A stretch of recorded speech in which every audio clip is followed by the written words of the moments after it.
Lay me down on the sacred ground, keep me from the cold, wrap me in your deep warm mud, where the stars can see my soul. Thanks very much, Glebe. Our next speaker, I could introduce itself, but is Jenny Munro. Thanks very much, and thanks for listening.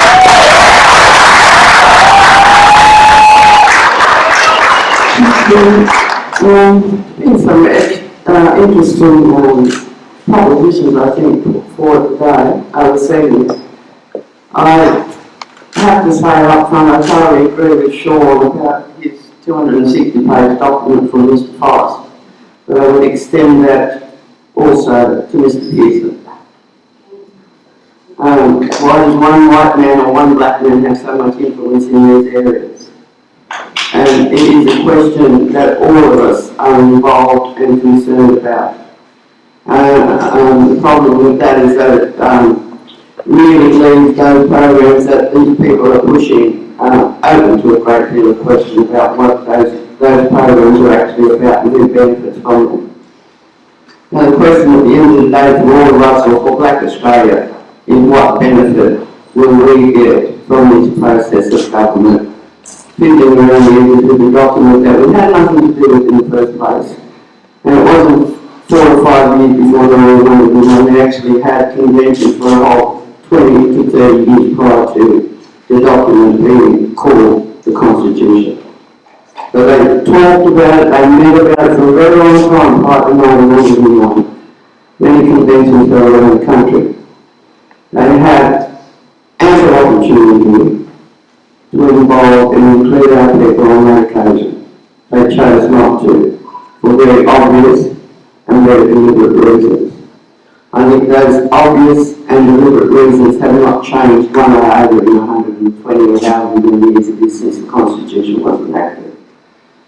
The problem for the government and this country is that they have put a position that is wrong in law and wrong in fact to the world.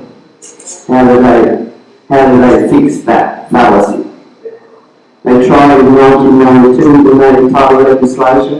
And if any black man in this country thinks that actually benefits our people, please, you're whistling Dixie. It has caused so much heartache in our community, so much living problems because of how that legislation is worded and written. It does not, as it supposedly said, recognise our rights to land or our interests in land. It actually does the opposite. It is a formal legal process of extinguishment of our rights to land for the first time in this legal structure they now call Australia. So it doesn't recognise our rights. It is actually a process of extinguishing those rights. And it's happening right around the country at a very large scale. And it's all orchestrated by government. Now let's look at what else the government orchestrates. You get the Tweedy reports, you get the Noel reports, and they follow these people like they're messiahs. And that's the problem. They're not messiahs, neither one of them. They're both individuals with a lot of vested interest in putting that particular proposition. Now, as far as I'm concerned, capital interest student is the biggest welfare report in the country because it keeps getting money without question from the government. And we still have not seen any statistical analysis of those programs to say whether they are successful or not. So it seems to me if you take a particular position with the government, you will always be treated with largesse and money thrown at you. I take a contrary position, and I know they're never going to throw money at me, so I kind of realise that that is really the truth of the situation. I've got 2 degrees, I've gone through their law schools, I've gone through their institutions, but I have not let that process change me and taught me what I know now. And those are black people that fought in our struggle, the generation before me and the generation before them. They have been my teachers for all of my life, black Australians. Those people who taught me said many times over that this government will not be satisfied until we are all dead, and that native title legislation is is verification of that fact for me. We have lived in this country that's been very far from a peaceful coexistence for 227 years. Our people have been oppressed, discriminated, murdered, massacred. This is supposedly in a so-called civilised country. No. The barbarism that came to our country came 227 years and it hasn't left. It will not leave, and it will not recognise its own flaws and faults unless we very, very strongly point them out to it. We've seen the process with this Liberal government, and anybody thinks that Adam is sympathetic to Aboriginal people in any way, shape or form. Please, you're living on Mars. This man is the epitome of a racist. His policies epitomise racism. Now the problem with the constitutional recognition, I've said this many times before and I will say it again, that will not stop police killing us, will not stop the welfare authorities removing our children, will not stop the despair in our young people, because this system takes hope away from them, and what is proposed takes hope away from them. They don't want to live in a world where there's no hope, where all they see for our people is oppression. They'd rather die than have to live that existence.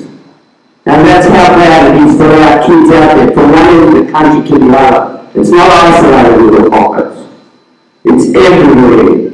Our children have no hope for the future. In this system, in this country, with all the lies that are told by the politicians every day, all day. We see them recant many times on promises. We see them suspend the Racial Discrimination Act many times when they want to enact racist legislation. We see it bipartisan from both sides of the government. They are equally at fault. The Northern Territory intervention is a classic example of that bipartisanship and that damage that does to our communities by that racist bipartisanship. When the world or this country wants to recognise it, we as First Peoples here have rights. Those rights have not been recognised by the system that's been put in place to kill us, extinguish us, exterminate us. And they will not be recognised by that system. So don't be con, don't be fooled. Australia is still a racist nation to its core. You can go down and listen in Parliament, you can hear it, you can go down the street and hear it. Anywhere you go, you hear it.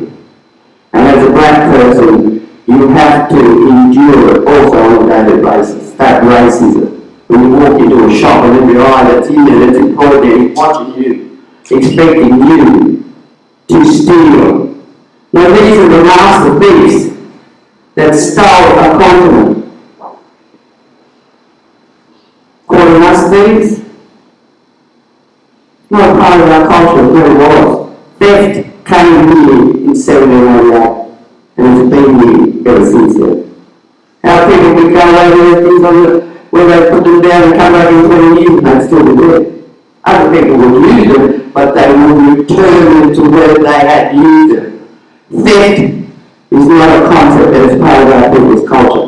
It's introduced. And they are the ones that introduced it. I don't know how you get away with stealing the continent and murdering the people that own that continent and still call themselves civilised people. I don't know how this country can pretend that racism is not at the very core, and every decision that is made has a race base to it. Now, I think that the solutions are not fiddling around and spending billions of dollars on a propaganda campaign about a document that actually is where all the racist powers lie, because it won't stop this feeling at the end. They're going to stop police killing us in the community. Look at my Lungi, look at Tika. Every time it's happened having a 227-year history, they get away with it. Murder. Because this system lets them. This system actually rewards them. If you think along the lines of Brendan Nelson that we can fight armies, that's why we're not included in the memorial down at the War Memorial. We did fight an army. It started with the Redcoats, it started with the Horse Patrol, the Mounted Horse Patrol, then the Mounted Native Horse Patrol, Mounted Police. Now we fight the police. We've always had to fight them because they are the agents that were sent in by the government to kill us. I don't know what benefit will be received by our people with this constitutional reform. I know it will benefit white Australia more than it will begin to benefit our people. That is what we need to want to do. You don't spend billions of dollars on a propaganda campaign unless it's in your interest. Okay, it's not in your interest. Howard has made that crystal clear in his latest announcement saying Aboriginal people don't even have the right to have a discussion and a debate about it. That's not a debate. That's just one side pat themselves on the back all the time. You don't hear the alternative argument, and that's how Albert wants to keep it. This airy-fairy exercise about, oh, we love you, we ain't going to keep killing you, trust us. Trust us. I can't bring myself to trust them. And I think the rest of the country needs a healthy dose of my cynicism because they can't be trusted.